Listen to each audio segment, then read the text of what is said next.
Good evening. Hi. Should we tell everybody why I was a few minutes late? Not really. Not really. I'm not interested. It was MSNBC's fault. We'll just leave it at that. All right. So Brian's been out selling his book and doing stuff. So thank you for coming. I feel the need to correct. I don't work for the New York Times anymore, nor do I work for NBC. Hey, neither do I. I used to. I work for New York Magazine and CNN now, so I'm a promiscuous journalist. If y'all haven't watched the Chris Wallace show Saturday mornings, I tune in for Kara. That's what you're doing at 10 a.m. on Saturday. Wait, what are you saying about me? I watch on Saturday mornings. All right, Brian, calm down. All right, so we're going to start talking about your book, Rupert Murdoch, someone I love to talk about because he's really the nicest man I know. So Michael Wolff's book came, and by the way, we are taping this for On with Kara Swisher, so feel free to whoop it up and whatever you want to do. So Michael Wolff's book, I know you called him your arch enemy, is that correct? Sounds right. Sounds right. Okay. I won't came deny out it. a few months ago, and you wrote that his pen was, which I thought the New York Times paid attention to, oft full of poison. Yes, very poisonous. Yes, oft is what caught me. What is your pen full of? Oh, I don't use pens. It's all keyboards. I think you were using a metaphor. But I think I am much more optimistic as a person. I think I am not nearly as ugly as a person as Wolff. Listen, Wolff and I have a history. He's definitely my nemesis, or is it nemina? I don't know what the word would be. Nemesis. He comes out with a book about Fox about 6-7 weeks ago, and to me, the thesis was wrong. I think he was producing liberal wish fulfillment. He was saying, this is the end of Fox News. Fox News is dying. And I know maybe some readers want to believe that, but I just don't think it's true. Mm-hmm. So what is your pen full of? How do you, accuracy, what? Let's say accuracy. Let's say accuracy. So trying to depict what's happening to this very important television institution. But I do love that Wolff exists. We need lots and kinds of media critics. We need Wolff types as well. You know, the history between us is that very early in the Trump administration, 3 weeks in, he came on Reliable Sources and beat the you-know-what out of me. You're the problem. The media's out to get Trump. You all are bad. You know, he did this whole shtick against me on live TV. And I know why he did it, because Donald Trump was watching. And the next day, Trump called him up for half an hour and said, come over to the White House. And that's how Fire and Fury happened. No joke. That's how Wolff gained that access to the White House. So I feel like he's always had a shtick in that way. But look, I think there was one important thing about his book that I have rebutted very clearly in this book, in Network of Lies. It is that Tucker Carlson was not fired because of Dominion. It wasn't a condition of the Dominion settlement. I feel like Wolff just took dictation from Tucker about that. And I think what I've done is done a much more thoroughly reported version. So yeah, the pen's full of reporting. Reporting. All right, so let's get to the book, which is essentially a play-by-play of the Dominion voting lies case at Fox News in an attempt to understand why Fox fired their most prominent host, who you referred to, Tucker Carlson. Yeah. Let's start with Tucker's firing. Talk about your theories of what happened based on your reporting. My theories of what happened is that everything happened. Is that this wasn't about one thing, it was everything. I've never had a breakup quite this bad, but it's like any really bad breakup. It's, by the time the person's actually dumped, the other person has 20 reasons why they're doing it. And maybe sometimes the final reason is an affair or a betrayal or an injustice. But I think with Tucker, the list goes on for more than a full page of the book when I put it into bullet points. It was his behavior. It was his repelling advertisers. It was his conspiracy theorizing on the air, his indulgence of lies. There were all of these reasons. I do think Dominion was important in one way, though. Dominion forced the Fox executives to look square in the face at who Tucker was. They were looking at his emails, looking at his texts that Dominion had dredged up, his text messages calling a female executive the C word, his messages saying this is not how white men fight. And there's other messages that will remain redacted forever. I don't know what they say. But the Fox board knows. The Fox board looked. And within a few days, Lachlan Murdoch decided to cancel him. So to me, the story is so much more interesting than Dominion wanted me fired, which is what Tucker says.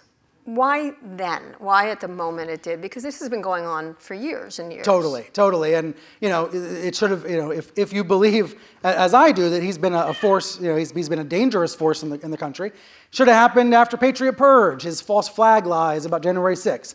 But I think it happened right after the Dominion settlement because Lachlan Murdoch is looking around, sizing up what his company is going to be, And, some people aren't going to buy this. I'm not sure if I buy it, but I think Lachlan Murdoch wanted to make his network a little bit less fringy, a little bit less radical, a little bit less far right. I think he wanted to drag it a little bit more toward the center. I know there's no such thing as a center, but Lachlan Murdoch calls Fox News center right.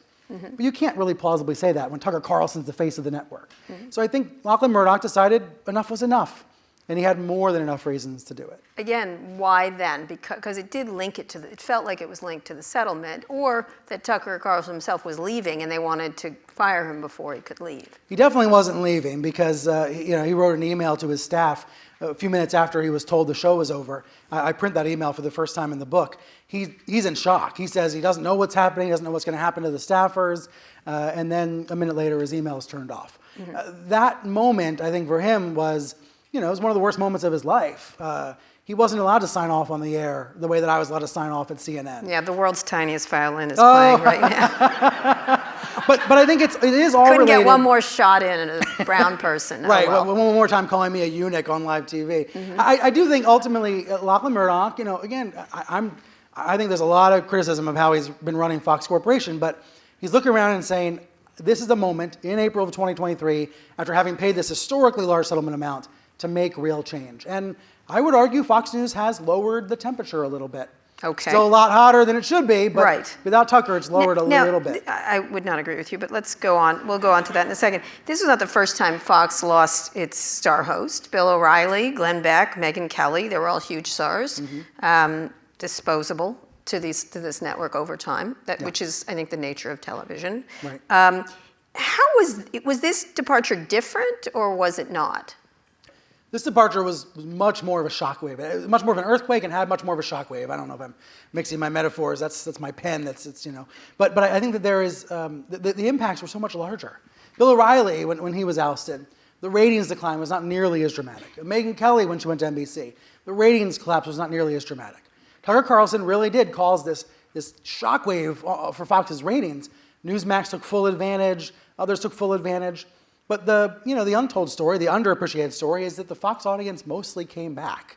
Jesse Waters is not as popular as Tucker, but he's he's getting there. I bet he'll be there in a year. So it was different because of the magnitude of the shock, but ultimately it once again proved that Fox is bigger than any of its stars.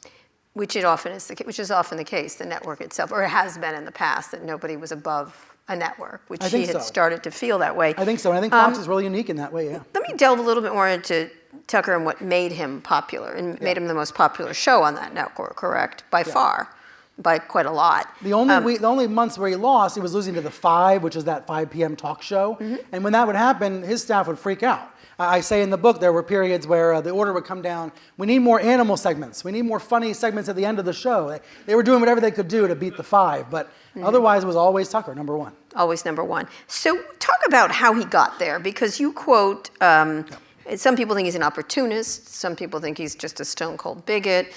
You quote Bret Stephens comparing Tucker to Father Coughlin. He says, at least Coughlin was an honest-to-goodness fascist, a sincere bigot, whereas Carlson only plays one on TV. I think Tucker was playing one on TV, but he talked himself into believing a lot of what he says. And, I'm not a psychiatrist, I'm not in his brain, I don't want to be in his brain, I don't know, but I think he has truly radicalized himself. He has become what the Republican base is. I think he isolated himself. I think he became unglued in the Trump era. He was living in Washington at the start of the Trump years, brand new primetime star. People seem to like him. The hot new thing, yes. And I, back then, still recognized him. I still recognized the guy that I had known for almost 20 years. I still recognized him on TV, but there were a couple of incidents that I think really reshaped him. One I write about in detail about the day there were protesters outside his home in Washington. Definitely scary. I don't want to minimize that. It scared his wife. The police got involved. But he also seems to have exaggerated what happened. And of course, when I wrote about that, he freaked out. When I wrote about that for CNN, he freaked out. After that protest, that was one of the reasons why he left D.C. Packed up, left D.C. And what's the impact of that? It means he's not at work with his staff. He's not with his producers in person. He's not on set with guests as often. He's doing his show from 2 compounds, 2 islands, one in Maine, one in Florida. And I think that sense of being on an island is a very real explanation of what happened. By himself with his family. He wasn't social in either of those places? He would say, and his friends would say, that he was social, but I think there's a sense of him having to put on armor, having to defend himself against the world, maybe believing all the stuff he was saying. Look, if you or I, and I know you've talked about this movingly about your own family, when someone spends all day long in these right-wing echo chambers, it completely reshapes the way they see the world. And I know there's some Fox hosts, some of whom are still my sources, who know better, who get outside that bubble, who they walk through Midtown Manhattan and they realize it's not a hellscape or a war zone. But if that's all you hear all day and that's all you tell yourself, I think you get Tucker Carlson. So Maine radicalized him. That seems... I'm saying Washington. I'm saying D.C., I'm saying the protests, but I think it's actually more of his information diet. I think it's more about what he's reading and hearing, the stuff that's being forwarded to him. Remember, his head writer was caught posting homophobic, racist, sexist comments over a period of years. Yeah, which came as a shock to all of us. I know you're going to say that, but we shouldn't expect this. We shouldn't tolerate it. We should have a higher standard for these shows. And of course, CNN's Oliver Darcy, my former colleague, caught that, reported on it. The guy left. Tucker Carlson went on the air, and he sounded more upset about the guy getting fired than about the racist posts. I think him moving off to these compounds is a metaphor for him moving away from the reality and the diversity of the real world. Is there anything else, COVID or something else? COVID didn't help because, again, even fewer reasons to be in the office, even fewer reasons to see his colleagues. But I think it is deeper than that. I think he started to really get high on his own supply. So one of the things you said in the book, you described Newt Gingrich's claim on Fox that thieves in big cities stole the election. You called it a merry dog whistle for racists and a viewing audience. Tucker Carlson was the face of that at Fox News at the time, although initially he wasn't, but then he shifted to it, correct? I think that's true. And I think we can look at, unfortunately, 2 massacres as 2 examples of this. El Paso, the Walmart in El Paso, where Tucker Carlson is the one who's been on television talking about the great replacement theory, that whites are being replaced. And then you have a gunman saying many of the same things. Now, that manifesto did not mention Tucker, did not mention Fox, but it came from the same world. And then again in Buffalo, a few years later. One of the differences with Buffalo at the top supermarket is that Democrats like Chuck Schumer speak out. There becomes a more forceful response to this right-wing rhetoric that's pushed not just by Tucker, by an entire network of lies, but Tucker's the leading, he's the face of it. I think when we look at those episodes, those massacres, and we see that there are people who are consuming this content, maybe not directly Tucker's. Again, I want to be clear. It's not as if we know he's a Tucker junkie, but he's living in an environment where these ideas are becoming mainstream, and then they act on them. So was he the face of that, or do you blame Fox News for that, for allowing it to go on? Because a lot of times it's easy to pin it on this guy, right? But they let it go on. They didn't stop it in any way. That gets to the leadership story here. It's a giant leadership lesson, or lack of leadership lesson. Roger Ailes, who was a genius television programmer, but also a sexual predator, Roger Ailes ran Fox from the top down.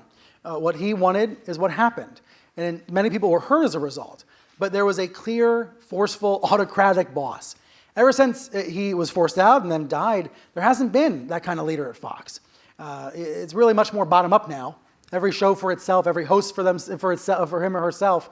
And so I think in that environment, Tucker Carlson was, I don't want to say doing whatever he wanted, but coming pretty darn close to doing whatever he wanted. I noticed, I mentioned in the book that he was going to Hungary. He went off and did a week of shows in Hungary, celebrating that, autocrat Viktor Orban. And Fox told him not to go, and he went anyway. Or no, sorry, let me rephrase it. He didn't have approval to go, and he went anyway. And that's the kind of dynamic that was happening. So he had no minder. There was nobody making decisions like Suzanne Scott, who was Suzanne Scott is the pain sponge. Thank you, Succession, for making this so clear. She is the employee of Rupert and Lachlan Murdoch, who's there to soak up all the pain, to make all the awkward phone calls, to deliver the bad news. But then she also pushes downward as well. So she makes her deputies the pain sponges. And all of a sudden, you've got all these people who are pushing responsibility downward as opposed to having a leader at the top. At the top, telling them what to do. How has he done since he left on X, or whatever they feel like calling it today? I think he would tell you he's doing wonderfully. I think his friends would tell you that he's getting more viewers on X, but no one should believe that, right? The metrics are BS. Yeah. So what do you think of that move, that idea? I describe him as a diminished figure. I keep thinking of the scene at the end of Sunset Boulevard. It's just the pictures that got smaller. He seems really small. You know, I don't want to compare my experience with Tucker's because, well, for a lot of reasons. But when I got fired by CNN, We'll get to that. Oh, we are? Okay, yeah. I went back to my farm, and I had the best few months of my life. Like, this has been the best phase of my life, having time with my kids, being able to relax, being able to see the world differently. Tucker, what did he do? He raced onto Twitter and started making videos. I don't want to use the word desperate, but he desperately wanted to recreate that fame. And I think that's what he's doing now. He's posting videos a lot more often. He's going on a world tour with far-right figures. He's flirting with Donald Trump at a UFC match. He very much wants to restore his power and fortune and popularity. I think it's going to be very hard to do that without Fox, but if anyone can try, it's him. So there have been examples of that working. I mean, he's obviously raising money for a media company, trying to sort of do a Ben Shapiro, or there's lots of examples of doing that. How do you assess that? Because it happens. It certainly does, and that's very successful. Megyn Kelly has used Sirius XM radio as a launch pad, and now she has video versions, and she interviewed Trump recently, and she's going to help moderate the next debate. So there is a model for a post-Fox life. I would argue it's not going to be as visible, but there is a model. With Tucker, I think it's a little bit like Trump. I think it was, I'm trying to remember, I want to give credit to who said this. I'll try to think of who said it. That Trump has a high base but a low ceiling. He has a high base of 30% or so that are with him no matter what, but he can't grow from it. And I think Tucker's in a similar position. How is he going to grow his base when he's posting videos with, the guy that alleged Obama is hooking up and having gay sex decades ago? When he's posting video with Larry Sinclair, I think was the name. When he's posting videos like that, how's he going to grow his base? I'm not sure he can. He can't on that platform. Do you see? Or anywhere. I'm not see sure he an can avenue? anywhere. Do you see any avenue? I mean, they were talking him running for office. There was Trump just mentioned it as a running mate. I think it was Amy Walter who talked about the high base, low ceiling. Trump was asked last week on the radio, what about Tucker as VP? And you know how Trump is. He'll say yes to almost anything. If you're asking, if there's a way for him to wiggle out of it, he'll always say yes. And so he did. He said he was open to it. He says he likes Tucker. If I were Trump, though, I would remember those quotes that came out through Dominion. That, Tucker saying, Trump's a demonic force. I hate Trump passionately. I can't wait to be over with this. We're almost through with Trump. And actually, to me, the most revealing quote was actually out loud on the record on live TV. After January 6th, Tucker called Trump elderly and retiring. So much for his political prognostications, Trump is right now back in the center. Tucker didn't see it coming. So you don't see any political things? I don't, but you don't. I hate saying that on a live mic because I'll be wrong. Yeah, okay. All right, well, maybe you will. And media company is where it's headed, raising money. Media company is where it's heading, I think sooner rather than later. And I think he's a force to be reckoned with. I'm not here to necessarily diminish him. Right now, I think he's a shrunken figure, but he's got the ability to draw many millions of people into his orbit. Was Jesse Waters the right replacement? Talk about what's happened since. He doesn't have any advertiser boycotts, at least, so that's a plus. How is he doing? He is doing as well as anybody could, replacing Tucker Carlson. He moved from 7 p.m. to 8 p.m. He was Bill O'Reilly's sidekick. He was the one Bill O'Reilly would send out to do ambush interviews and ask weird questions in front of unsuspecting strangers. Waters is basically a comic. He's the sidekick, but he's become the main actor, and he was probably the easy choice. That's what Fox News is about now. It's about minimizing, I quote an insider in the book saying Lachlan is minimizing headaches and maximizing profits. That's why you choose Jesse Waters. He's not going to get you in as much trouble as Tucker did. He's not going to go as far off the field, although, Jesse Waters pushes nonsense almost every night. But he's not going to do false flag conspiracy theories about January 6th as explicitly as Tucker did. Right. Which is a shame that's how low the bar is in the basement. Ratings have rebounded? Mostly rebounded. Yeah, 2.5 million plus a night. Which is, Tucker was at 3, right? Tucker was at 3 on a good night. I think what it speaks to is an addiction on the part of the audience. I don't use words like brainwashing lightly. I don't use the word cult lightly, but those are the appropriate words to use. No, I would agree. My mom has it on all the time. You're a little more willing to use those words. Well, my mom has it all the time. I'm always like, turn off Fox when I'm trying to talk to her, and it's just yammering in the background. And do you think she believes it all, or she just likes the company? It's companionship on one level, and I view that Seriously. It's homicidal screaming. I don't know what else to call it. It's just, I was there one time when there was a snowstorm, and I literally, by the end of the weekend, it was homicidal. Because it was going on, it was going at the end, and you could see Has she ever come to New York or DC or SF with you and seen the real city? Knows, she does, okay. Yeah. It's one of the things that grinds my gears about Fox is how they lie about New York, they lie about DC. Yes, San They make it Francisco. out to be this terrifying hellscape, and yeah, I know we got our problems, but Yeah. I send her pictures from San Francisco having beautiful oysters and delicious bread, and I Oh, go, great. hellscape, San Francisco. Yeah, It's terrible. exactly. Please don't come. Please. And also you tech Save it for people. us. You tech people stay out too. It's much nicer since you left. Let's move on to the bigger picture of Fox's political coverage into the Dominion lawsuit. Yeah. I did a very early interview with its CEO in which he was mulling the lawsuit, and he recounted quite a bit about the personal and corporate damage. Did Fox think this was not going to happen? I got the true sense he was going to do it, although I thought it was gutsy to do so. I wasn't sure he was. He seemed determined to do something about it. Did Fox think this wasn't going to happen, that they've gotten ignored before and people go away? I think Fox might have become too comfortable getting those threatening legal letters and thus didn't take this one as seriously as they should have. Because if you go back to November of 2020, if you actually look at the evidence now, the way I've assembled it, it is abundantly clear that Dominion has a winning case within a week of the lie. You know, the first lie, the timing is so interesting because I always thought going into this that it was Trump, that Trump was the one that seeded this storyline. And yes, you know, the night of the election, Trump came out and said he had won when he hadn't won yet. But by the time he actually lost, Saturday the 7th of November, they needed a news story. Fox needed a news story, Trump needed a news story. And the news story came from a random woman in Minnesota who, by her own account, sees ghosts and talks to the wind, who describes her ideas as wackadoodle, who gets ideas from listening to people in the grocery store checkout line. This random woman sent an email to Sidney Powell, the then Trump-aligned lawyer, with this conspiracy theory about Dominion and Nancy Pelosi and Senator Feinstein, all of these conspiracy theories. Venezuela's in there somewhere. It's all in there. It's all in this email that Sidney Powell then forwards to Maria Bartiromo. And this is the beginning of the infection. You know, this is the moment it starts. It wasn't Trump that came up with it. It was Fox. It was Sidney Powell sending it to Maria Bartiromo because Sidney's going to be on the show the next morning. And then Maria sends it to her buddy Eric Trump. And within minutes, this BS is in the White House. You know, it's in the Trump family. So this all happened Sunday, November 8th. I happened to be on TV that morning talking to a White House aide, a Biden aide, about the transition. You know, in the real world, we were doing interviews about Biden's election and what was going to happen next. But in this fantasy world, Maria brings on Sidney Powell. Maria tees her up to smear Dominion. Maria looks down at what appears, I don't know this for sure, but I think she's looking down at a piece of paper because she reads almost word for word the Looney Tunes email that she received from the woman in Minnesota.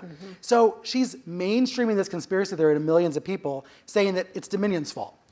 Trump lost the election, maybe, but it was stolen. It was Dominion's fault. Dominion's the villain. Dominion's the thief.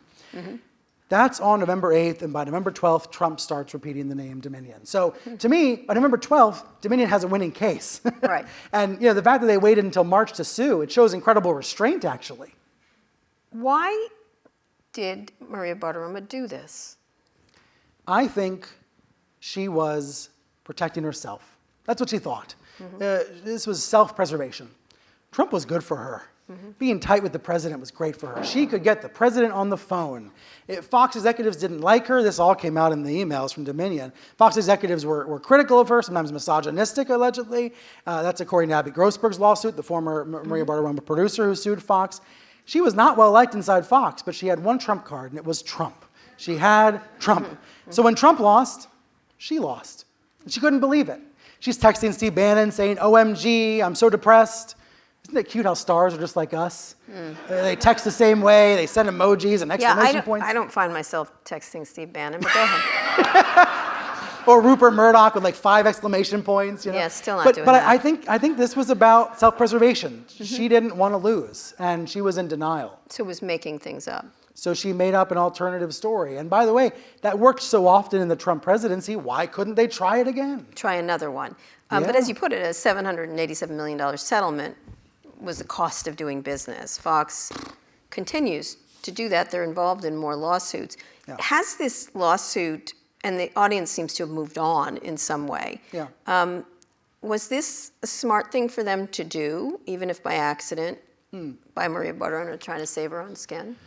I think the amount of damage that's done to Fox, I think the amount of legal exposure that continues this day means it was not worthwhile. And I think if they had the kinds of checks and balances that other networks have, this wouldn't have happened.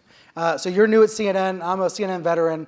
At CNN headquarters, there's this thing called Triad, standards and practices. Yes, there are lawyers, there are editors, there are people who've been around 30 years who can look at an article, who can look at a script and tell you if it's going to get you in trouble. And they saved my skin more than once. That's the value of an actual network that has actual editors and layers of approval and vetting. It doesn't mean mistakes aren't made. Everyone's human, but at least it gives you a fighting chance. And what Fox has done, well, first of all, they don't have that kind of system.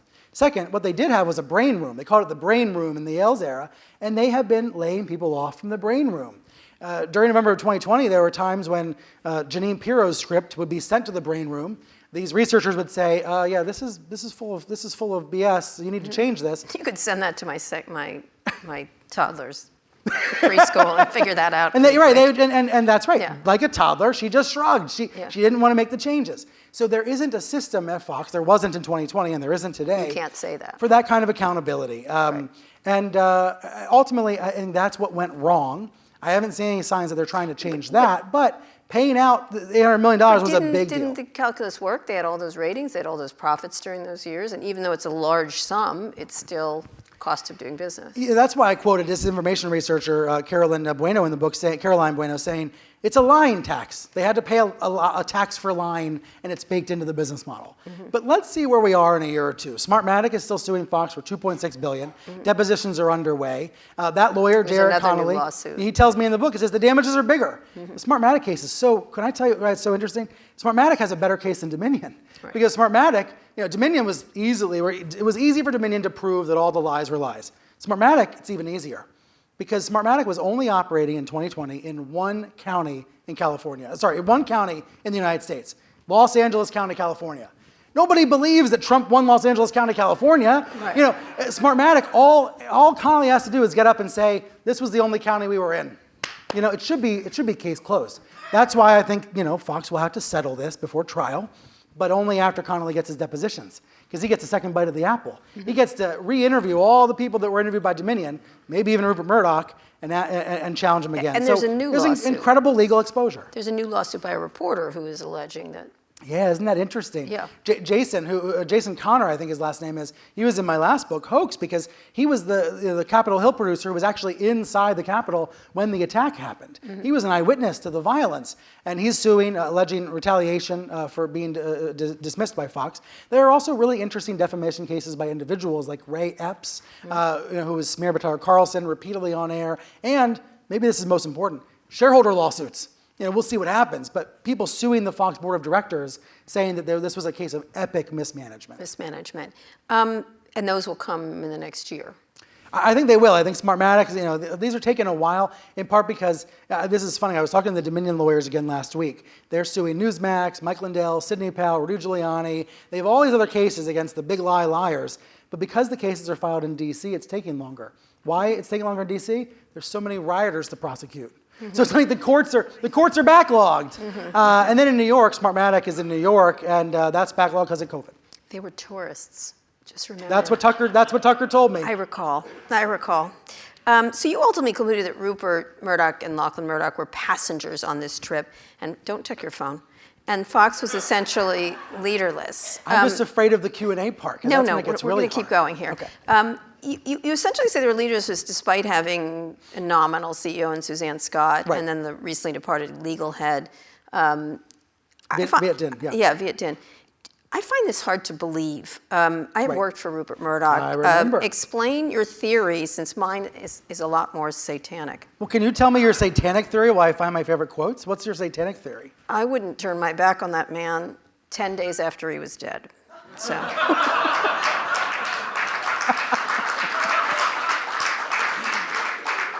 Well, it sounds like the audience is with you, based on that reaction. I was astonished by Rupert's deposition. Because it's under oath. And it's really the only time he's been interviewed in a decade, He doesn't talk to the press. He never would dare. He doesn't submit to questioning. But he had to sit down with Dominion lawyer Justin Nelson. And the lawyers later left, and they told people, he seems sharp as a tack, he seems all there, he doesn't seem senile. And yet, Rupert repeatedly contradicted himself, acted like he had no idea what happened in 2020, acted like he was, totally unplugged. And I get, you're thinking that's his shtick. It reminds me of that mobster that used to run around in a bathrobe. Pretending he was crazy when in fact he could kill you with a look, essentially. But my assessment of it is more from his emails where he is saying what is true, but then not intervening with what is false. And I want to be clear, because I've gotten some questions about this. I don't think media owners should be intervening in newsrooms. They shouldn't be meddling in the real news. I worked at CNN when AT&T owned CNN. They shouldn't be, but they do at News Corp. I used to get calls from him all the time. No, they do at News Corp with real news, with accurate reporting. Yes. But what I'm saying is what Rupert should be doing, when he should intervene, is when there are lies airing on his network. When he should pick up the phone is when there is BS being spread by his hosts. And that's what he didn't do. He on Saturday, November 7th, he was emailing with Cole Allen, who was the editor of the New York Post at the time, Cole Allen, and he was saying, maybe we should write something that Trump might see, that Donald might see. And they end up writing an editorial saying, get Rudy off TV. End your presidency with dignity. Don't humiliate yourself, Donald Trump. So here you have the head of the company saying, get Rudy off TV. And then the next morning, he's on TV with Maria Bartiromo. He's on Fox with Maria Bartiromo. And he's on again the next Sunday. And he's on again a few weeks later. And I'm thinking to myself, Rupert, where are you, man? Pick up the phone. Do something. Show so that why didn't he? I think he thought it was good for ratings. I think he wanted to have plausible deniability or something of that. Because on January 5th, he emailed Scott to suggest that maybe the three top hosts, Tucker, Hannity, and Laura Ingraham, could put out statements saying the election over and Joe Biden won. Right. Great idea, by the way. Why wasn't, from your perspective, more forceful, and would the hosts have complied? That's right. This is just before January 6th. This is when the country is at a very dangerous moment. And I think we should remember that week for a moment. I was on air Sunday the 3rd. I said there might be violence. A lot of us were on air saying this could get very hairy on Wednesday. It was not as if it was a surprise that a mob attacked the Capitol. Pete Hegseth was on Fox that morning saying D.C. feels like a constitutional tinderbox. It's not as if they knew it was going to happen, but they smelled it. You could sense it in the air. So in that environment, here's Rupert Murdoch. Oh, by the way, Sean Hannity messaging Mark Meadows saying, I'm very afraid of the next 48 hours. Sure. So in that environment, you have Rupert having a great idea. His friend Preston Patton, former Fox executive, emails him with basically a script for the primetime anchors to read, saying, we know Biden won, we're on board, we're going to be the loyal opposition. Suzanne Scott, the head of Fox News Media, she's the one who replies to Rupert and says, our hosts are all there, but we have to be careful. I'm not direct quoting, but I'm paraphrasing. We have to be careful not to tick off the audience. We have to be careful not to offend the audience.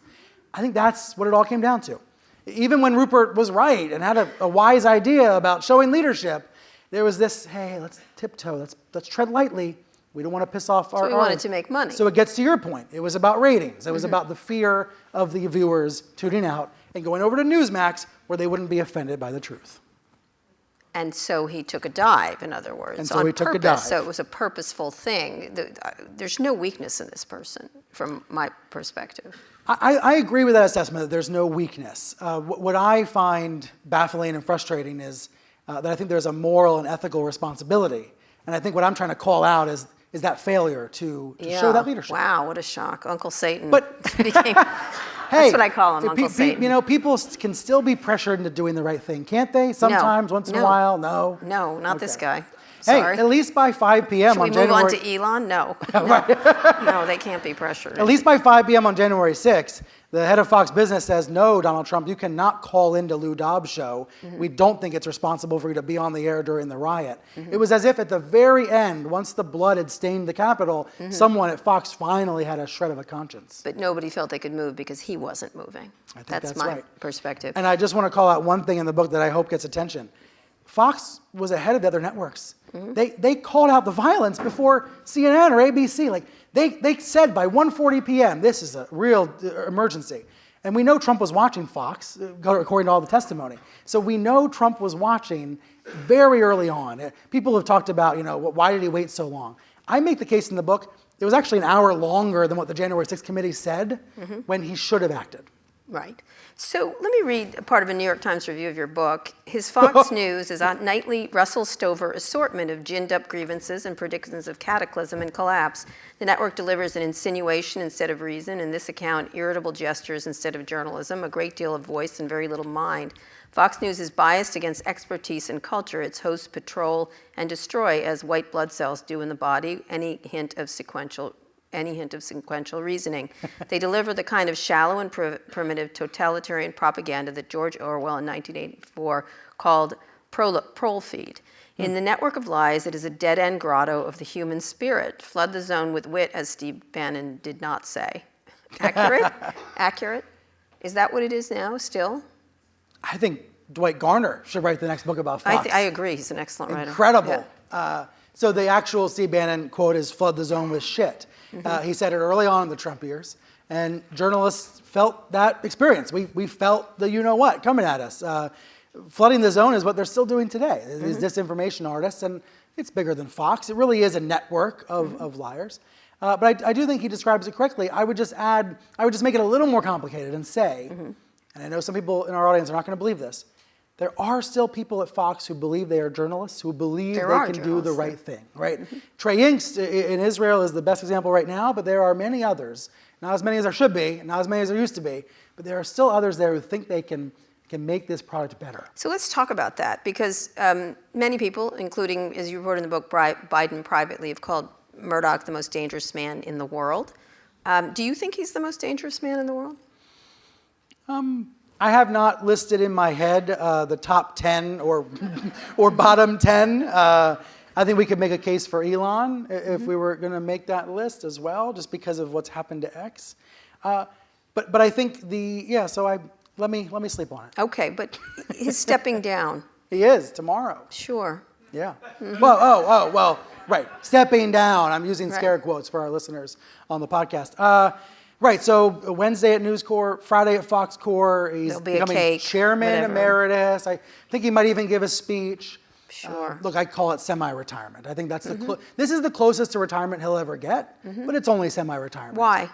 I think he's trying to anoint his son, Lachlan, even more than he already has. He's trying to prop up Lachlan even more than he already has. I quote a person in the book saying, he's trying to show that Lachlan's the chosen one. He's trying to make it harder for the other adult children to overrule or intervene in the future. So many consider him to be, I don't know how else to put it, a whiter shade of pale to his father.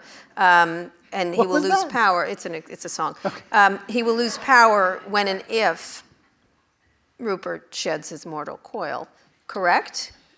That is the $60 billion question. I'm not sure what the market value today was if stocks were up today, but that's the question between Fox and News. What happens to these two companies? And for those who don't know the background, there's 4 votes in the trust. After Rupert dies, there's 4 votes in the trust. Each adult children gets a vote.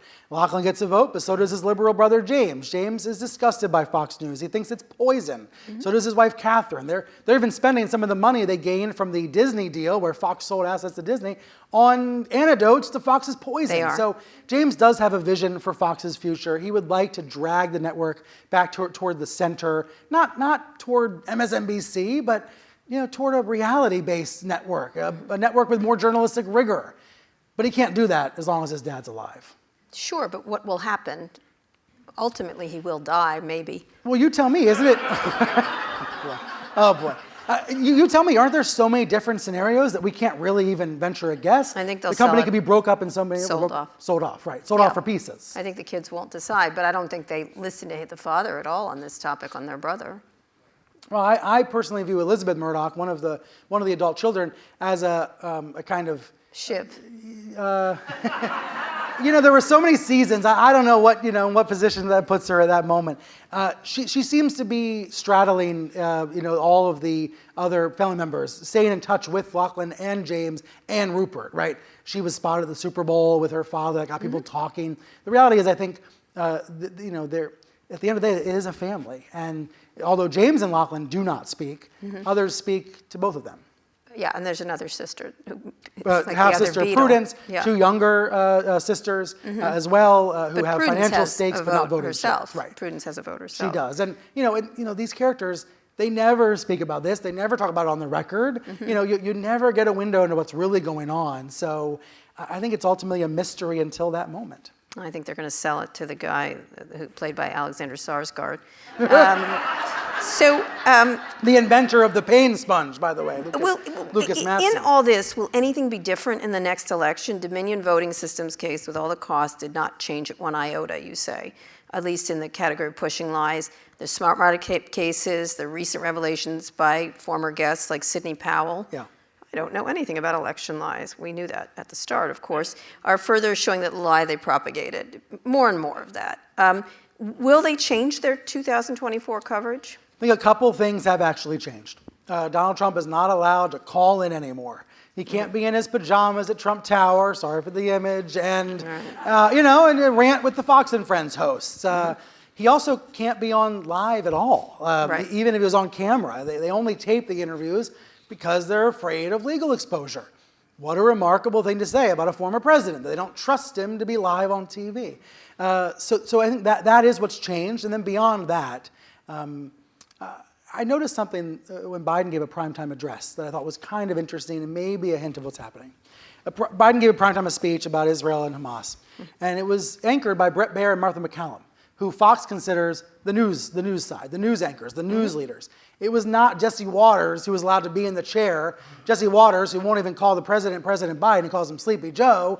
It was actually the news side. And I know that sounds like, again, we're in the sub-basement in terms of expectations. That is the most basic you can expect out of Fox. They will cover it a lot. I think it's different than Tucker. I think Tucker took pride in not showing Biden's addresses live.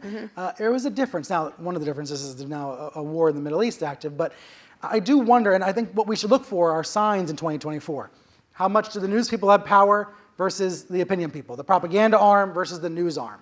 I have no problem with a conservative news operation. We should have lots of journalists at Fox out there reporting stories. But instead, they mostly just have the propaganda Defer to arm. the propaganda arm. That's right. What At will least they have in the do? They past. backed DeSantis. It's fading. It certainly felt that way for a while. Yeah. Oh, come on. They were hoping. I think some were hoping. I think within Fox there are Trump do they go loyalists back still. to Trump? And does that then put Sean Hannity in the pole position? For the most part, they have already gone back to Trump. Right. And Sean Hannity has very much emerged as the leader once again at Fox. Now, Jesse Waters sometimes has higher ratings than Sean, but Sean Hannity is the lifer. He's been there since the network started. He said when Tucker was fired, "This is great for us." He said to his producers, "This is going to be great for us." And he was right. Who gets the first interview with the new Speaker of the House? Sean Hannity. Who gets a town hall with all the Republicans? Sean Hannity. Hannity is now in the pole position. And honestly, and you're going to laugh at me, that's probably better for the Republic than to have Jesse Waters, Tucker Carlson. Because Sean Hannity is an establishment Republican. He did push the Dominion lies. He pushes all sorts of nonsense against Biden. He is absolutely hate-filled against Biden. But he's not on there pushing the kinds of conspiracy theories that Tucker did. Again, sub-basement level measurement of the real basement. Whatever's below, where's the 4, 5, 6 line? Okay. So you've shown that Fox radicalized the audience, but also demonstrated that the audience programs the network. This is not a breakable situation, correct? This is breakable, audience. what do you mean? Meaning the audience will lead. They're going to keep going. That's my feeling, that they will keep going. I think that's right. And I think what the rest of us have to do as media consumers, as citizens, is to push and prod however we can and hold Fox accountable however we can to say, in this tug of war between democracy and autocracy, there's got to be a lot more of us tugging on the democracy side. They have many, many competitors if it redeems itself, which I don't think it would. Right. Picking up their audience, I'll visit the Run into Newsmax, right? Yes, they run into, after FoxNews.com, their Washington Examiner, Epoch Times, Newsmax, The Blaze, National Review, Daily Wire, Western Journal, Daily Caller, Washington Times, Town Hall, and of course, Breitbart. And then there's Bannon. Right. And others. Right. Are any of these right-wing media outlets well positioned to become the standard bearer besides Fox, or do you think the audience goes back to it? The reason they're not positioned is because they don't have those lucrative spots on cable.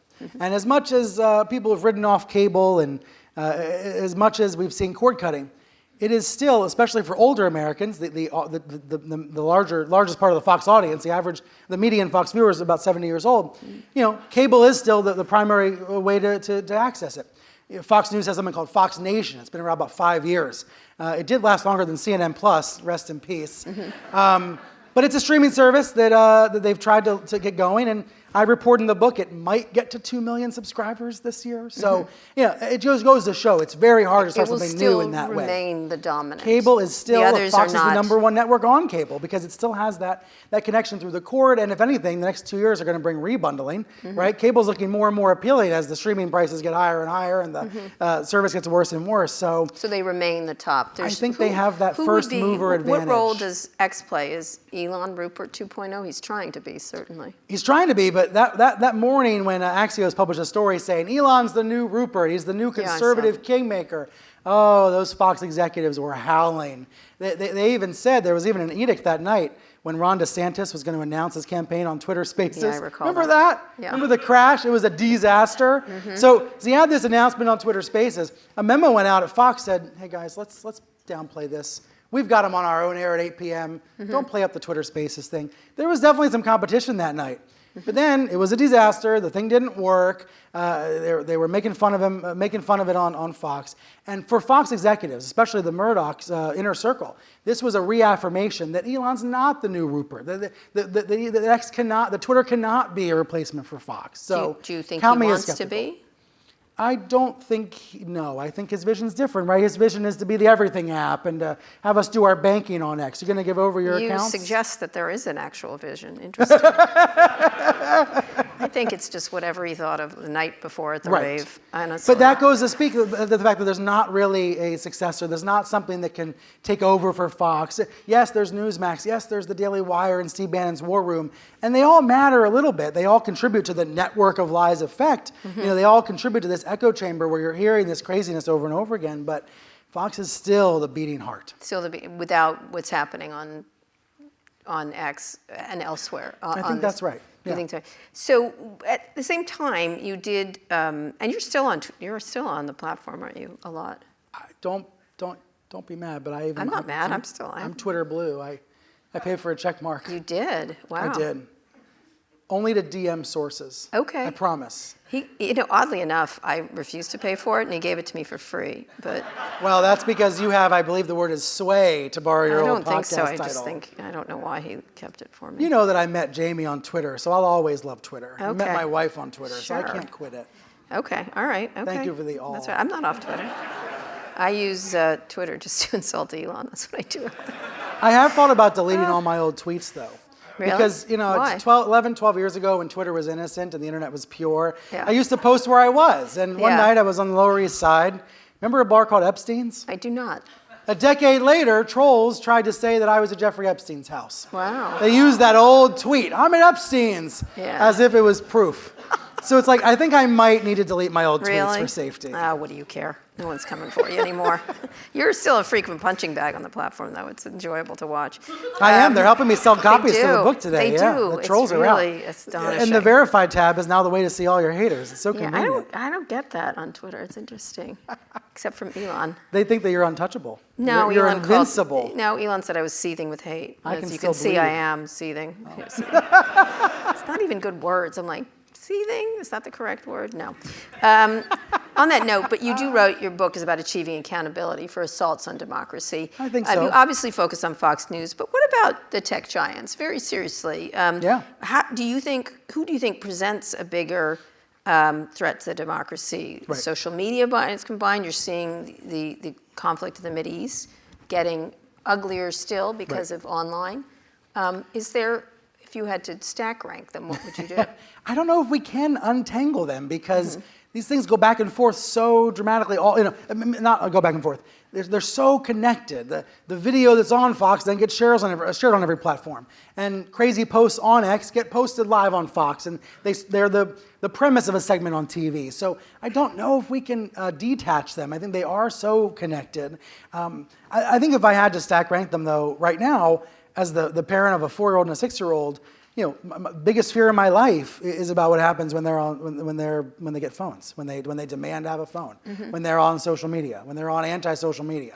I think that's, as a society, the biggest issue in media we have to reckon with is And we're seeing that with AGs suing Facebook and Meta, the Instagram debate. We are seeing activity on that front. To me, that is It's not the same thing as Fox, though? Or I there's think the more difference intentional? is there's no regulatory regime that oversees Fox News because Fox is on cable, and there won't be anytime soon.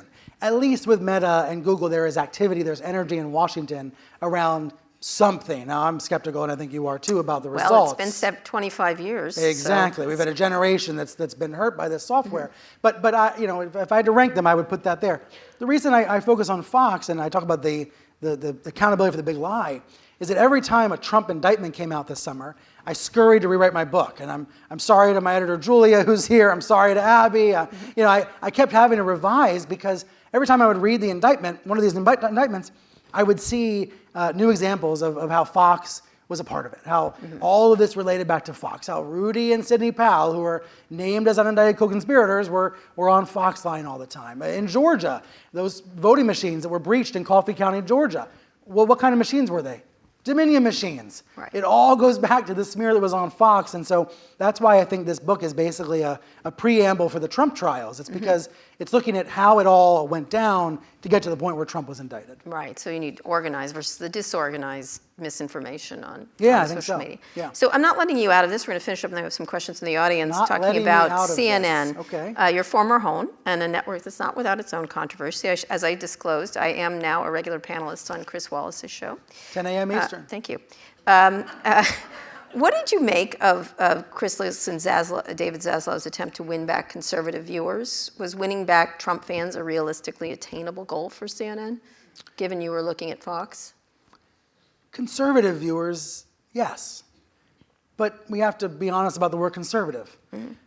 What Donald Trump and the MAGA movement represents is largely not conservative. Trump's comments about vermin, those are fascist comments. That's not conservative. So I look at that and I say, yes, there are a lot of conservative viewers who can be won back, but I think that's different than trying to appeal to this radicalized minority that have given up on real news. They have opted out of real news in this country. And I say that not out of any joy or thrill. It's seriously scary that there's not an interest from your average Trump voter, your average Trump loyalist. There's lots of people that vote for Trump just because they don't want to vote for a Democrat. But your average Trump loyalist, the folks who go to rallies, they're never going to watch CNN again, in my humble opinion. I'm not sure some of them are even going to watch Fox again. Was it a good strategy, though, to try to do that? Well, I think you can win over some conservative viewers, yes. Here's what I take away from the last year or so at CNN. I think when I was there in early 2022, we were already trying to lower the temperature. The temperature was so hot after the Trump presidency. I think we were already bringing down the thermostat. I think Chris Licht wanted to keep bringing it down. I think most staffers, myself included, we agreed with that strategy. So I don't think it was a new idea that he came in with, like, hey, let's try to tone it down a little bit and appeal to people who have heard Trump lie about us for 4 years. Because isn't that what it's really about, Kara? Right. There was a disinformation campaign against CNN. He tried to destroy the place. And it's going to take a little while for some of the damage to be undone. So you were fired by You Chris. can tell I care about this. Yes, you were fired by Chris Licht last summer, even though Reliable Sources was oftentimes the network's highest-rated weekend show. Why? I didn't tell you to say that either, by the way. That's a It was. I that's checked. an accurate statement. I checked. Why do you think he fired you? I think, listen, I truthfully don't know. So I truthfully don't know, and I'm at peace not knowing. It's kind of freeing, actually, not to know. Maybe that's what Tucker and I have in common. Tucker's gone out there and he's come up with conspiracy theories about it. I've tried not to go in that direction. I think it's clear, though, that CNN was trying to send a public signal that it wasn't the network of the Trump era, that it was something different now. And they're well within their rights to do it. Nothing in TV lasts forever. So that's my best guess, but I don't know, and I'm very, very happy not to know. Do you think you were too forgiving of CNN, especially in comparison to Fox? Eric Wemple wrote that you were shilling for Chris Cuomo, for example. Stephen Colbert took you to task that you were flacking. Oh my God, that was so intense. Yeah, I bet. It was like the day Andrew Cuomo resigned, and I'm booked on Stephen Colbert. Yeah, well, there you were. So the last anti-Fox news book, Wolf called you, of course, designated Fox besmircher, which is kind of a great term. And I wouldn't run away from that necessarily. Yeah. And it called out some of your righteousness, that you had on the air. Looking back, do you think you were too soft on the old brass or too righteous? I think on the righteous front, like, There's a couple of commentaries that I would have deleted a sentence. But deleting a sentence or rephrasing the tone of a word, it doesn't take back the body of work. And I think we should be honest about what we were facing in those years. And frankly, what we're facing today. There's this war on truth. And television networks and journalists have to be in the battle. It doesn't mean that we're opposing candidates or opposing politicians. We have to favor truth and be on the side of truth. And that's uncomfortable. And it's going to cause people to lie about you and lie about your network. And maybe you're going to raise your voice a little bit too much once in a while. On being soft, no. I had Wemple on talking about Chris Cuomo, and Wemple went pretty hard at CNN, as I recall it. What I tried to do during the Cuomo controversies is book outside guests, so that it wasn't me, the CNN guy, talking about it. It was better to have people that weren't paid by CNN talking about that controversy. So I'm proud of the way that was handled. And then Chris got canned after one of the most devastating magazine profiles ever written, I think. Did you have Schadenfreude at that? Was the firing the right move for CNN? No, I approached it as a reporter. I was amazed by what Tim Alberta reported, and I got on the phone and started doing follow-ups.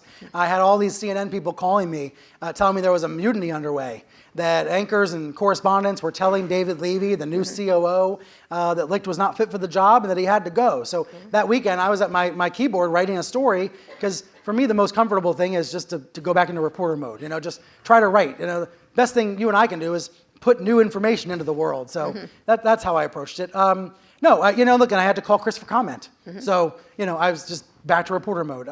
No, the only emotion I feel about it is it created a really rocky period for CNN in a time where there's no time. There's no time for that. Industry's changing too dramatically. The race to streaming is on. There's no time for that kind of uncertainty and that. Do you think that got set up by Jeff Zucker running the network? I know what set up? In terms of what happened and then it shifted from him. How do you look at his tenure when you look back at it? Well, it was stable, right? The ship was steady. Everyone knew who was in charge. Everyone was rowing in the same direction. And we had leaders, not just Jeff Zucker, by the way, who would have our back when it was scary, when it was complicated, when it was controversial. And I say not just Zucker because AT&T was the owner of CNN for basically the entire Trump presidency. AT&T with a board of directors, not exactly the most liberal Democrat board of directors you're going to find at a company. But between Zucker being a heat shield and AT&T having the network's back, we were able to tell the truth the way we saw fit. And so that's the way I look back at it. Do you think he was unfairly fired or let go? I don't know how to answer that question. I don't know. Ask me, can you call me tomorrow and I'll think about it? Really? You haven't thought about this? That specific question, no, whether it was unfair. No. Really? Yeah, I really haven't. You're close to him. We did not speak for 6 months after he was ousted.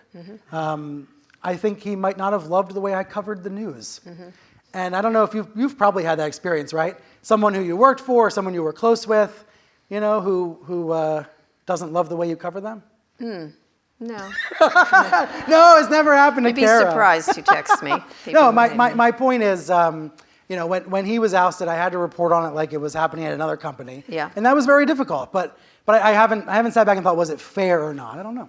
You don't know. Okay. I think what CNN needs and what they have with Mark Thompson is someone I'm going to ask you. He's running CNN. Who's a strong leader. And former so CEO of the New York matters. Times, former director general of the BBC, a lot more pedigree and chops, obviously, than Chris, for sure. Any thought on his potential to to steer the ship correctly? Yeah. He has said that conventional TV can no longer define CNN, and the company is still nowhere near ready for the future. He's addressing digital things. Yeah. Is he right? That's why burning the boats was such a tough decision. Burning the life raft. CNN Plus was the life raft. I know CNN Plus is sort of a punchline. It's amusing. It lasted for only a month. I had a show on it, and they ordered coffee mugs for Reliable Sources Daily, and the mugs didn't come until after the network was canceled. It's my favorite mug at home now. Yeah. But the point about CNN Plus was not that the programming on day one was the right programming. It probably wasn't. Yeah. I probably wasn't the right show at 11 a.m. that weekday, but it was a life raft. It was building a boat to get to the future, and there's no time to waste. So when he talks about prioritizing building those boats, I think that's the right thing. What I know from my reporting and from my relationships there is that morale is a lot better at CNN today. Yeah. I thought it was a mistake to get rid of CNN Plus the way they did. Well, I thought it was a mistake that it was called CNN Plus and there was no CNN in it. That was one of the problems I had. But the vision was to bring the That's like flagship Hamburger channel. Plus without a The hamburger. vision was to bring the flagship shows over to CNN Plus within a couple of years. Yes, but they weren't the flagship shows. It was Jake Tapper's book club, for example. But that's, Hey, you know. I hope I can be part of Jake Tapper's book club someday. Okay. I think that's something the world doesn't Hey, need. I've told this to Jake. when's your book coming out? I'm gonna start to interview her. February. I love the cover. Have you all seen the cover? With her sunglasses on? It's called Okay, Burn sorry, I'll Book. stop. You can imagine what it's Burn about. Book. Burn Book. Pre-order now. Yeah, pre-order now. Last minute lightning round. Do you think Zaslav will keep CNN or sell it? Quick. Sell it. Sell it. If I had to be quick, I'm just gonna guess. Sell. Sell Okay, it. sell it. Who will succeed Rupert Murdoch? No one. No one. Okay. Who will win the 2024 presidential election? Kara Swisher. Oh, I'd be so good as president. Who would win? Kara Swisher's not running. It's not too late. Yes, it is. I have to pass. Pass. That's not my job to forecast. You're not working for CNN. Why not? I think of myself as truly a reporter, as a journalist who doesn't forecast. All right. But if you want me to go on a limb and Yes, embarrass myself, yes. I don't think this country wants an autocrat. I really, really don't. Okay. I don't see it. I don't see it in the data. I don't see it in the lived experience of our neighbors. I live in a beautiful red town now, in a red county. I moved out of the city the same week I was fired by CNN. It was the perfect timing. I started a whole new life. And my neighbors don't want a dictator. They don't want a fascist wannabe. Now, ultimately, Trump may gain a lot more votes than that, but I don't think this country wants that. Okay. All right. I think what's And going to now happen I've said it on a microphone, Yeah, so see, it's there you gonna go. happen. See, I knew you would. I want to end the interview on how you end the book. You wrote, quote, "The network of reality will in the end triumph." I get why you say that. But you think I'm wrong. I think you're wrong. I think it's Pollyannish. Kara, we have to root for the disinformation future has for our become as kids. powerful as alternative points of view. I agree with that. Hoping is different than living. But I do take a point that Christiane Amanpour, who is on CNN, said truthful, not neutral, which I think is my policy on most things. Truthful, not neutral. Not neutral. What is the network of reality today? The network of reality is flawed but trying. The network of reality is everything from my local paper, from the local blog in your neighborhood, to the New York Times and CNN and the AP. It's everything from a really great aggregator on X, to the mom who posts on Facebook about news in her community. The network of reality is basically all of us. It's everybody in this room. It's everybody who's a member of the media now who wants to know what is real and wants to fight back against what is false. We have to be louder than the liars. And that means different things for different people, in different moments, in different places. But I think that's what actually is happening every day. People are being louder than the liars. And I think that's what we're going to have to do. We have to find a way to push back against this, here it goes, network of lies. Okay. Oh, God. Hey, there we go. Hey, all right, Brian. All right, we're going to have questions from the audience. All right, I'll let you have that. But it was bad. Just one. It one was little. terrible. It was what it was. It was awful. Okay. It was the worst. I'm going to end every interview I do on my book tour going, burn book. You've been burned. Yeah, you've been burned.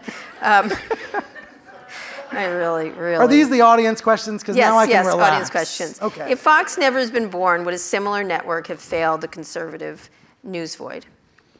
I think that's true. I think that's right. Fox came along at just the right time. We were moving from an era of scarcity to abundance. Right? We were moving from the big three networks to a million networks in your pocket. So if it hadn't been Fox News, it would have been something. I'm a millennial with I think it says bored dad who loves Fox News. Come meet me afterwards. One of the things that stunned me was most in the 90s was how much he enjoyed hating Hillary Clinton. Can you talk about Fox's relationship to Hillary? I love that point. After having watched way too much Fox News for 20 years, one of my main takeaways is that Fox is more anti-Democrat than it is pro-Republican. Oftentimes they're holding their nose about Republican insanity and chaos. But no matter what, they can always bash the Democrats. They can always bash Hillary. They can always bash Joe. And they always refer to them on their first name basis. So I do think that is the core of the network. That gets to the real truth of what it is. it's negative partisanship. It's rallying not around a common cause and policy position, but around your opponent. Still. Very much so, yeah. Yeah, they talk. I'm like, she's a housewife. They still sometimes think she's going to be president again. They do. They're always fantasizing about Hillary 2024. It's the same thing Trump is doing now. You notice how Trump keeps saying that Obama's the real president? You know, that Obama's the shadow president? I think he thinks so. I think he thinks it. And I think he wants his audience to think it. He wants to be afraid of the black man again. Yeah. Because Joe's not scary enough. Sorry, the president's not scary enough. I'm acting like Jesse Waters up here. You didn't say sleepy. I didn't say sleepy.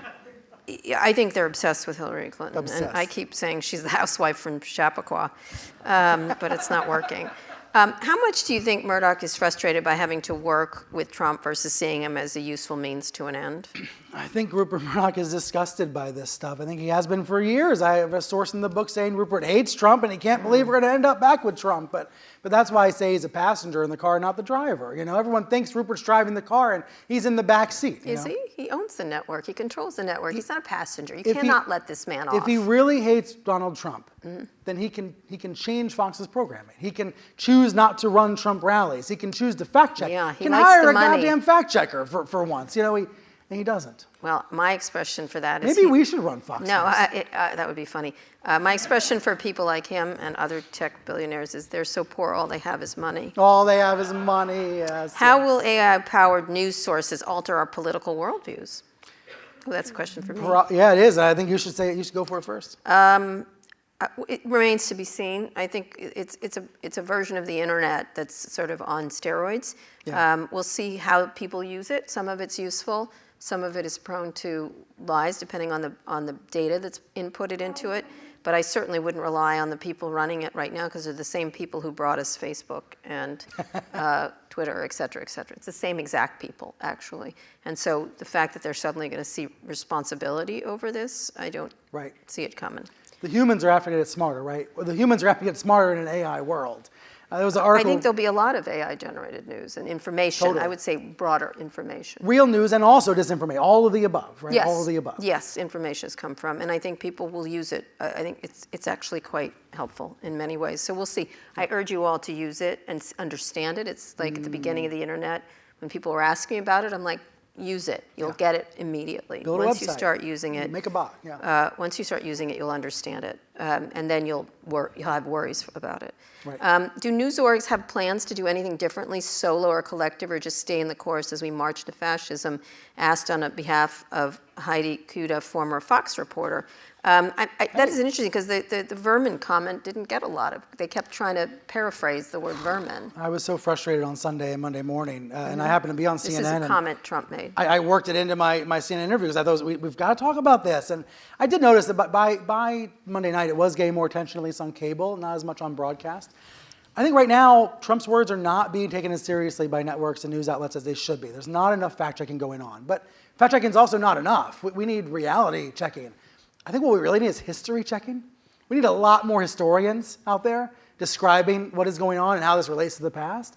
But I do want to acknowledge we have not had any votes in primaries yet. We are not actually in the primary election yet. This is still the pregame. So I'm holding out some hope that there will be a more concerted coverage, approach to coverage by February and March. The vermin thing was very disturbing to me in terms of not reporting it. Yeah. I think a lot of people are whispering to each other about these dangers. And you see Catherine Rampell in the Washington Post tweeted last week. She said, if this really is the last year of democracy in this country, what would you be doing differently? I think that's a really interesting question for us all to think about. What would you be doing if you knew that in 1 year we were heading in a different direction? Yes, she wrote a great column based on that, actually. Oh, I didn't know it was a column. Yes. Look at me taking the X post like an asshole when there's an entire column about it. Yes, there is. Yes. She's not just on I'm X. part of the problem. It's me. Yes. Yeah. Sorry, my daughter's obsessed. Thanks. Okay. All right. Same, but let's not discuss her. I think she should be president. But the kiss was... Okay. All right, now, Brian. It was amazing. Okay, all right. Okay. Taylor Swift kissed her boyfriend. News at 11. Oh, everyone knows. All right. Everyone knows. Okay. You think she did it to get noticed? I love Come Taylor on, she was Swift. backstage. Oh, yeah. Mm-hmm. Almost. Where did that camera come from? Okay. Sorry. I love Joseph, but let's be clear what she's doing. Okay, what role do you see for yourself for grassroots activists in fighting back against Fox and other right-wing propaganda outlets? Trump supporters aren't affected by facts. What should we do?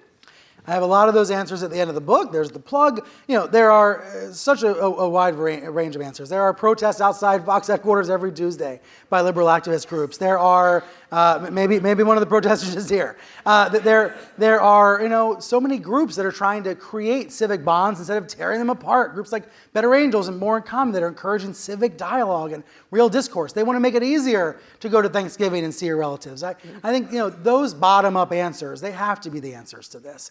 Also, public pressure still works. I said this the other day to somebody, and they didn't believe me. I believe there are people at Fox who actually still do want to be respected by people outside the bubble. Anchors like Bret Baier do care about the press they get. They do check their Google search results for their names. Public pressure, public attention still does matter to some degree. And there's some very good reporters at Fox. Would you name one or two? I think Jennifer Griffin in Washington's a great example. Terrific. I think Jackie Heinrich at the White House is a stellar reporter. You see in the book how she gets maligned and attacked by Tucker Carlson, but she's still there and he's not. Okay. Will Republicans read this book if a tree falls in the forest and no one is around to hear it?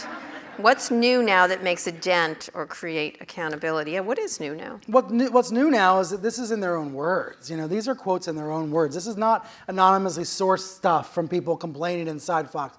This is Sean Hannity, Tucker Carlson, and Rupert Murdoch giving up the game. When you have Laura Ingraham saying on the record, Trump is obsessed with himself. He's focused on a grievance loop, Mm-hmm. That kind of stuff, I know it's not going to sway everybody, but it does matter to have that on the public record. And even if they believe it, will they say it? That's the test, right? That's the test. I think when push comes to shove in November 2024, the pressure inside Fox is going to be tremendous. But the man running the decision desk, Arnon Mishkin, is the same man who ran it in 2020. He told the truth about Arizona. He told the truth about Biden. The other guy got fired, though. Some of the other men did get fired.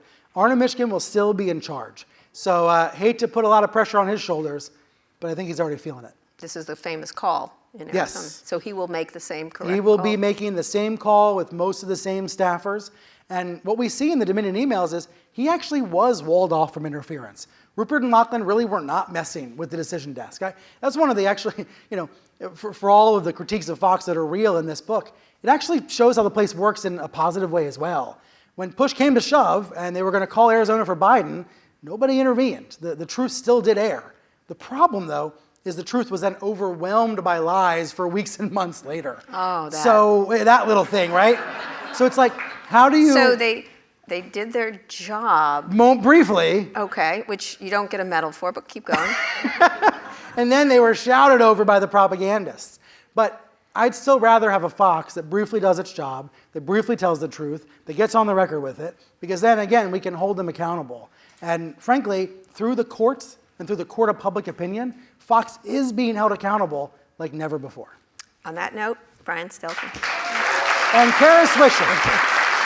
Thank you all for your interest in this. Thank you.